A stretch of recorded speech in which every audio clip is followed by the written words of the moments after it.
A car is pure consumption, not wealth, and financing it converts future income into a guaranteed loss. That statement makes many people uncomfortable because it challenges a deeply normalized behavior. We are taught subtly and constantly that buying a car is progress. A better car means you're moving forward, but economically, the moment money goes into a car, that money stops working for you forever. It doesn't grow, it doesn't produce, and it doesn't create leverage. It simply disappears slowly, month by month, through depreciation, ongoing costs. When you finance a car, you amplify that loss. You are no longer just accepting depreciation, you're committing future income to pay for past consumption. That is the core mistake. Future income is the most valuable financial resource you have because it is flexible. Once it's promised to a lender, it loses that flexibility. It can no longer be redirected toward investing, building reserves, or buying time. It is locked into servicing something that is declining in value every single day. The psychology of financing hides this reality. Monthly payments feel manageable, even harmless. But a monthly payment is simply a long-term claim on your labor. You are agreeing in advance to work a certain number of future days just to keep an object you already own. That arrangement would look irrational if described plainly, yet it is accepted as normal because it is common. What most people miss is opportunity cost. The money used for car payments is not neutral. It is money that could have been invested, saved, or kept liquid over long periods of time. The difference compounds dramatically. A finance card doesn't just cost what you pay to the bank. It costs you what that money could have become. That invisible cost is often larger than the visible one. There is also risk embedded in financing. Life is uncertain. Income can drop. Expenses can rise. When you carry a car loan, you reduce your margin for error. The payment doesn't care whether your situation changes. It still arrives every month. That rigidity is dangerous because freedom depends on adaptability. The fewer fixed obligations you have, the more resilient you become. This does not mean cars are immortal or that owning one is a mistake. The mistake is confusing transportation with wealth. A car does not move you forward financially. It only moves you physically. Treating it as anything else leads to poor decisions. Wealth grows when capital is placed into assets that produce cash flow or appreciate over time. Cars do neither. Financing them only deepens the mismatch between what people think they are building and what they're actually consuming. Once you see this clearly, the behavior changes naturally. You become less interested in what looks impressive and more focused on what preserves control. And control, not consumption, is the foundation of real freedom. Freedom is not determined by how much money you earn. It is determined by how much of that money is already spoken for. This is where most people misjudge their financial position. They focus on income and ignore structure. Two people can earn the same amount, live in the same city, and work the same hours, yet one feels trapped and the other feels flexible. The difference is fixed expenses. Fixed expenses decide how many choices you actually have. Car payments are one of the most damaging fixed expenses because they feel unavoidable and justified. Once a payment is in place, people stop questioning it. They build their entire lifestyle around meeting that obligation. Jobs are chosen based on stability rather than opportunity. Risks are avoided not because they are irrational, but because the margin for error has been eliminated. This is how a single financial decision quietly shapes years of behavior. Fixed expenses reduce optionality. Optionality is the ability to change direction without financial penalty. It is the ability to leave a bad job, relocate, take time off, or pursue something uncertain. Every recurring payment shrinks that ability. Car payments are particularly restrictive because they are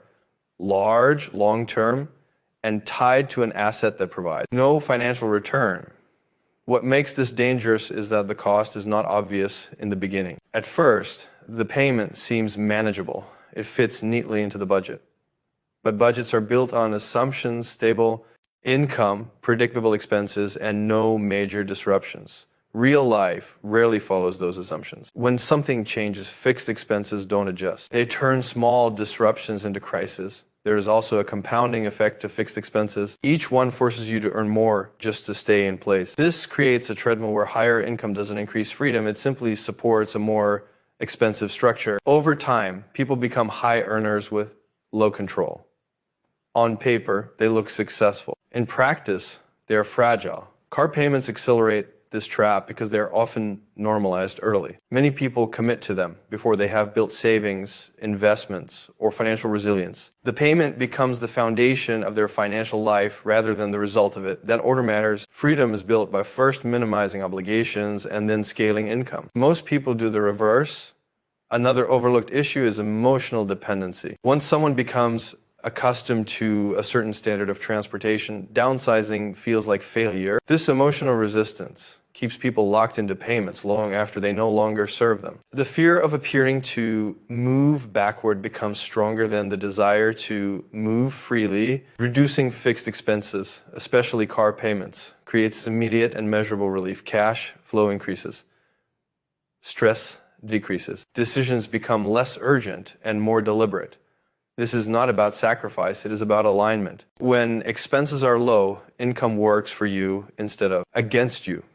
Ultimately, freedom is the absence of pressure. It is waking up knowing that fewer things in your life require your next paycheck to exist. Every fixed expense you remove is a piece of leverage you regain, and few expenses give you more leverage back faster than refusing to let a car payment define your financial life. The car you choose not to buy today often has a greater impact on your future than the one you drive. This is difficult to accept because the benefits of restraint are invisible at first, while the benefits of consumption are immediate. A new or upgraded car delivers instant satisfaction, convenience, and social approval. The alternative delivers none of that upfront. What it delivers instead is time, flexibility, and compounded advantage, but only if you understand how those forces work. When money is not committed to a car purchase or payment, it remains available. Availability is power. Cash that is uncommitted can be invested, saved, or simply held as optional capital. Over time, that capital compounds. Not just financially, but strategically. It allows you to respond to opportunities rather than react to obligations. Most people never experience this because their cash flow is fully allocated before it ever reaches them. Invested consistently over long periods, even modest amounts create disproportionate outcomes. The difference between investing and not investing is not linear, it's exponential.